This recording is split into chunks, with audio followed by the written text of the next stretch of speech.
Ladies and gentlemen, welcome back to another Drake's Corner podcast. I'm your host, Drake Tharp, and the NFL is back. Can you believe it? We are in week one. We have passed the dead zone of sports. Here we are again at the start of the NFL season again. And I think we're coming up on a year now of podcasts? Isn't that incredible? Round of applause.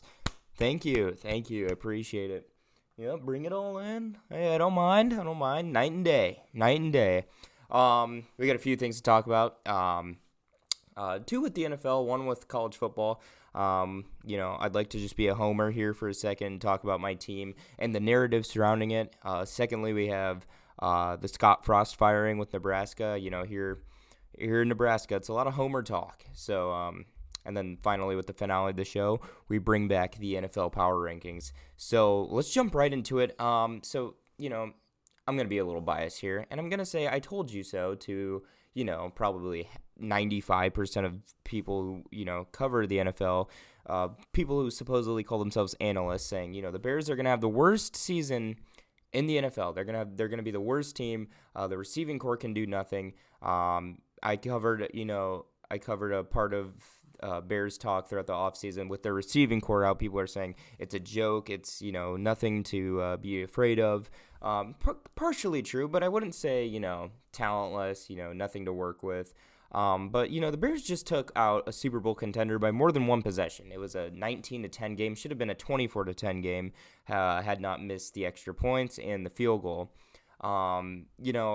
A lot of people like to blame the penalties that transpired throughout the game. And, they're saying the Niners were screwed. The 49ers, they couldn't play in that weather. The Bears also had to play in that weather. Let's just not act like these guys, everybody on Chicago was used to this weather too, because they all weren't. And, 49ers players, obviously not completely used to that weather, but there's rain in California. Everyone knows it rains in California. But it wasn't a completely one-sided game. The Bears just completely outplayed them. And, it took attention to detail, discipline, and second-half adjustments, and that may win them 4 to 5 games that they're supposed to lose this season. So am I saying the Bears are going to be a playoff team? No. Possibly? Yes. But, my bias may be showing here. But on the Chicago schedule, there aren't a lot of teams better than the 49ers other than, interdivision opponents like, the Packers, Vikings. I know those two teams. I wouldn't say, those teams are most likely better than the Bears. But, a lot of analysts are calling it a week one fluke. Don't be so sure. The defense was stealthy on Chicago's side. Penalties were minimized, and the run game was on point. A few big rookie plays happened on the Chicago side. Dominique Robinson, 1.5 sacks, a 5th-round pick making his way as a starter. Jaquan Brisker, a forced fumble, the strong safety picked. And, the run game with Khalil Herbert and David Montgomery on point. They have the power runner with Montgomery, and Khalil Herbert's the speedster. That's going to be a good 1-2 punch upcoming. And penalties, none in the second half for the Bears. This team looks the opposite as last year. Like I was saying earlier, the detail, the discipline, and the second half adjustments, this team looks opposite as last year. And even this year isn't a playoff team, fans, including myself, have a foundation to look forward to. There's about 4 rookie players starting for the Chicago Bears, and they all played, mostly every snap. And when you have guys like that who can just jump in from, being a rookie, and, most of these guys are late round picks too. These guys aren't, detailed first rounders like we were looking at. Like I said, 5th-round pick, Dominique Robinson, 1.5 sacks, going against the best left tackle in the league, Trent Williams. It goes to show that there's a good foundation there. And, I'm not going over the top here and saying, this is a playoff team in Chicago. I'm saying the foundation, it's not a dumpster fire as all these analysts and people on, Twitter were portraying it out to be, because it's not. They have, let's not even start on Justin Fields. I haven't even talked about Justin Fields. He made, let's talk about playmaking quarterbacks. I didn't see more plays made by quarterbacks other than Justin Fields in week one. I shouldn't say nobody else made plays. Let's just say Justin Fields made more plays out of nothing than, any quarterbacks did. Offensive line, surely a thing to work on. Receiving core, surely a thing to work on. But the defense is a bright spot. The run game's a bright spot. and the discipline, obviously, another bright spot. So when I look at this team, I see an up-and-coming, a team to look forward to rather than a dumpster fire. That's just my opinion. Totally unbiased opinion, not me being a Chicago Bears fan or anything. But I want to cover this narrative right off the bat. Week 1, Bears take the dub against the Niners. Super Bowl contender Niners. So let's see if it's a fluke. Let's see if it isn't. That's why I'm not going over the top here, because there's a lot of Week 1 stuff that happens, and, you can't be so sure about it throughout the year. So, but I would just like to say in your face to all the idiotic Bears-hating analysts out there. So, anywho, that is the first topic. I went all Skip Bayless Cowboys mode here. I apologize. My bias is just showing. I know I want to be, unbiased. But when this happens and I'm right on it, what can I do but not brag? Okay, let's be real here. The top analysts in the business are, they're super fans of their teams, and they portrayed on television, like Stephen A., New York Knicks, Skip Bayless with his Cowboys, and Colin Cowherd with any Southern California team. So showing a fan, might give me more views. I don't know. Anywho, let's jump to the Scott Frost firing here in Nebraska.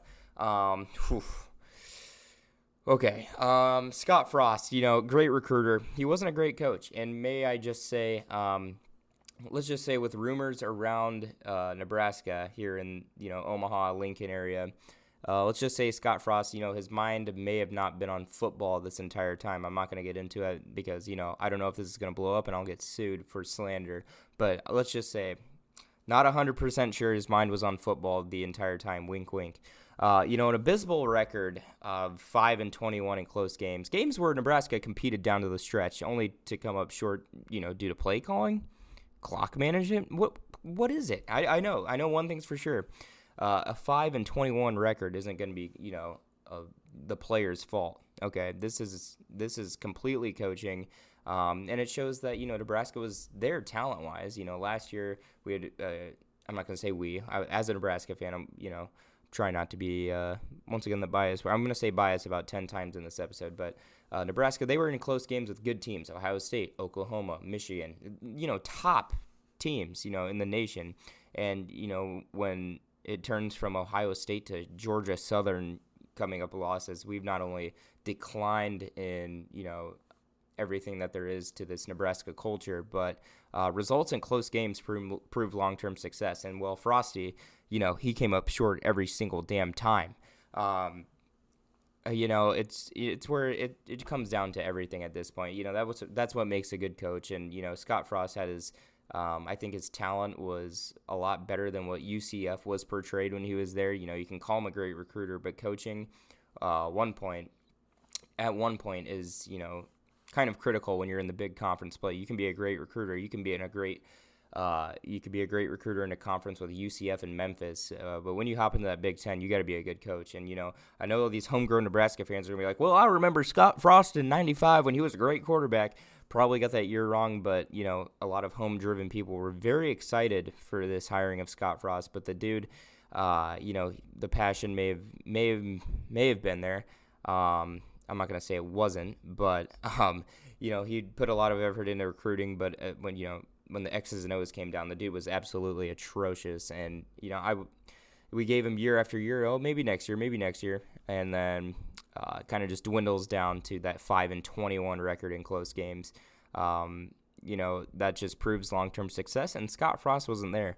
So, yeah, when you come up short like that every single time, you're gone. I'm not going to get into any more, surrounding details and where I think his mind wasn't in football. There's a few rumors here in Nebraska, and yeah, I'm not going to get into that, but it made me sick to be a Nebraska Cornhuskers fan. I didn't even wear red on Saturdays. I stopped doing that. If they want to give up on us, why would I even wear red? Okay, this isn't some fan talk, but I think I speak for every person in Nebraska when I say it feels like they have given up on us. So and that's something, that's what folks in Nebraska, pride themselves on over anything is Nebraska football. What else do we have? Chimney Rock? No. We have Nebraska football, and that's pretty much it. There's no pro team. There's no, monumental sites. There's, really nothing besides smack dab in the middle of the country football. So, Yeah, this was long overdue. Nebraska needs, someone who can coach rather than recruit. Nebraska hasn't been known for their NFL stardom players, or, at this point, they're known from building players from the ground up, and that's what the whole '90s spiel about is building this team from the ground up and being the best team in the nation for 10 years. And we haven't seen it in 20 years. So yeah, this was long overdue in my opinion. This guy's not a good coach in the slightest. So sorry to be very critical, but that's the boiled down truth. And I think we should have seen it after 2 years, especially with the close games. And you can't compare. I don't think you can compare a Big Ten team to. I forget the conference name that UCF plays in, but that conference compared to the Big Ten, you can't compare it. Anywho, let's jump to the main event of the show. We're jumping right back into the NFL. The NFL Power Rankings, this is my favorite thing to do. We rank the teams, the top 10 teams in football right now. This is my top 10 right now. Number 10, I got the Steelers. So their defense is absolutely astounding. To force 5 turnovers against the reigning AFC champions is no joke at all. The Steelers have their defense in place and only the offense to improve on, which they have a solid running back with Najee Harris. The receiving core is nice, but the only question mark is the quarterback spot, Mitchell Trubisky. Defense is a lot harder to fix than the offense, so I like them right now, especially with the performance, almost choke job they put up against the reigning AFC champions, but they had that game in the bag for the most part. That defense might carry them far, but they're sitting at number 10 just because of the poor, I wouldn't say poor offensive play, but meh offensive play. Number 9, I got the Dolphins. Not the most exciting win, but they got the job done on both ends of the ball, and they didn't get penalized a lot. Tua looked meh, and the offense needs more explosiveness, but I'm saying needs more explosiveness as in the talent that they have with Tyreek Hill and Jalen Waddle. All in all, they have an insanely talented receiving room. And let's just hope it shows. I got them at number 9 right now. They could dwindle into the top 5 if, they play at their full potential. This is Tua's make or break season. So they have the talent. Let's see if they put it into play. They had an outstanding win against the Patriots. But I feel like they can perform better with the talent that they have. Number 8, I got the Eagles. They controlled 3.5 quarters of football with their explosive offense, and they had a few dropped interceptions on the defensive end. This offense already looks 8 games into the season. They look like they've been playing. They look in mid-season form. They look experienced. Jalen Hurts is a dual threat, monster. A.J. Brown looks absolutely incredible, and they have more receiving talent to look for other than him. A few patches on defense, and I think this team is one of my favorites in the NFC. I felt like they let the game go away from them a little bit against Detroit, but they mostly controlled it. And the talent on this team, they're in the top 10 for sure. They had a pick 6. They had a few drop picks later on in the fourth quarter, one by Slay, and their offense is very explosive. They look a lot like the Cowboys did last year. Explosive offense, kind of, off and on defense. But I think with the talent on the team, I think Jalen Hurts is due for, his breakout season. So they're at my number 8 there. Number 7, I got the Ravens. Lamar Jackson looked like the MVP of the league in this game. Let's not get ahead of ourselves here, okay? It was the Jets. But the Ravens receiving core, proved that they're not, total bums like, the media portrayed them to be. And they had a chain of touchdowns going. It wasn't even Mark Andrews, the top 3 tight end in the league, getting the job done for them. It was Devin Duvernay and Rashad Bateman, on the deep ball, speed, 2 touchdowns from Duvernay. While that being, the only worry spot for the Ravens, I think they have a bright season ahead, and winning the conference there and with the Steelers and Bengals and Browns. So, yeah, Ravens are my division favorite there. Sitting there at the number 7 spot. Number 6, Vikings, hopping onto the NFC. First things first, Justin Jefferson, if he keeps this up, under that O'Connell system, he's most likely your offensive player of the year. Yes, I said year. Under, O'Connell's new system, I think they looked absolutely unstoppable on offense. Their pass game looks incredible, and they went up against a solid defense. The Packers' defense is no joke. On top of that, they had a very good pass rush, and they applied more than expected pressure, in my opinion, to Aaron Rodgers. Zadarius Smith looked like a beast. Former Packer getting picked up by the Vikings. He had a revenge game, and Vikings handled business there and made Aaron Rodgers look amateur. And Justin Jefferson, absolutely incredible. Number 5, I have the Rams. Yes, the Rams, the defending Super Bowl champs. They got beat down, by the best team in football, the Buffalo Bills. So I wouldn't take this too heavily if you're a Rams fan. The Rams will trounce any average or below average football team. They forced a few turnovers. The Rams did, but Stafford on the Super Bowl hangover threw 3 interceptions and one of the backs fumbled. So when you commit 4 turnovers, the defense isn't going to come up huge every time, especially against the Bills offense with Diggs and Allen and crew. But I wouldn't worry too much on this. I don't see the Rams losing more than 5 games this year. Number 4, I got the Bucs. I'm not going to lie. I was flabbergasted by their defense. Defending the Cowboys like that, the offense I wasn't too stunned by. But, with their star power, Julio having a nice game, and that's their 3rd best receiver. So the offense, they're not going to drop only 19 points like they did. They're going to have games where they drop over 30, numerous games where they put up over 30 points this year. But if that defense, defends the Cowboys like they do every team, the Super Bowl is their sky limit. No doubt in my mind, especially with Brady. He always comes back. He always comes back eventually. Number 3, I have the Chargers. I absolutely love the Chargers offense. In fact, I think they will be the best offense this year. While, dealing with injuries, their offense still looked absolutely fantastic and won a tough game against the Raiders. The Raiders, who I also believe will make the playoffs this year. Herbert, he has unlimited targets. I think he targeted 11 different receivers on Sunday. And while the run game wasn't there, Eckler's going to have an outstanding year. And, the Raiders only put up 19 points. I know there's improvement in that defense there, especially with the pickup of Devontae Adams, Hunter Renfrow, Darren Waller.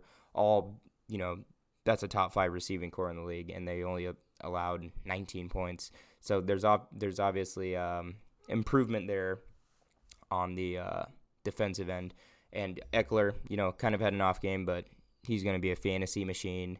And the run game's going to get intact here soon. Number 2, I got the Chiefs. Let's not even get started on the Chiefs. The offense, wow. The defense, wow. Mahomes played absolutely perfect, 360 for 5 touchdowns. And they defended against Kyler Murray, as well as they could. They put up 21 points, but those were junk time touchdowns. They even had a solid rush game with the new rookie running back. I completely forget his name, but Clyde Edwards-Helaire was not the main running back. And, like Herbert has unlimited target, there wasn't just Travis Kelce out there catching balls for Patrick Mahomes. His offense is Super Bowl caliber, as always, and, they looked in pitch-perfect form to start the season. Travis Kelce, Juju, Sky Moore, these guys, there's unlimited targets once again for Mahomes. And, the Tyreek Hill trade looks like it's playing out to be in the Chiefs' favor now. Number 1, Bills. What more to be said after that Thursday night game? Josh Allen looks like the damn Terminator out there, stiff-arming guys, throwing 4 touchdowns. The defense is stifling, forcing 4 turnovers. The receiving core looks like a top 5 in the league with, the improvement of Gabriel Davis and, Isaiah McKenzie in the slot, Stephon Diggs, of course. This team is obviously the Super Bowl favorite as of now. Things can change, though. I'm before the season, everyone was really high on the Bills. I think the Chargers have more room to grow than the Bills. Let's say that. I think Herbert's not done developing. I think that offense isn't done developing over there in LA. But Bills right now, Super Bowl favorites. I'll give them that. But I have the Chargers and Bills in the AFC title game. And, the AFC is running the show right now. Until playoff time. Of course, everything's different, but domination-wise, AFC is, they have they have the top 3 in the league right now. Chargers, Chiefs, and Bills. I was most impressed with all those 3 teams over, any NFC team. So that is that's the end of the show.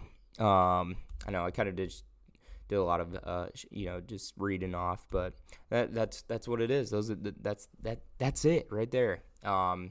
Yeah, thank you guys for watching. The NFL is back. I'm gonna be coming at you with a lot more content now that the season's rolled around. We survived the dead zone, kind of the summer of like no sports at all, and basically just like free agency talk, which I'm glad. It's good to be back. I'm gonna be a lot more on schedule with these podcasts. So, anywho, I hope you guys enjoyed, and I will see you guys next Wednesday, hopefully. And yeah, for week 2 coverage. Bang, bang. Peace.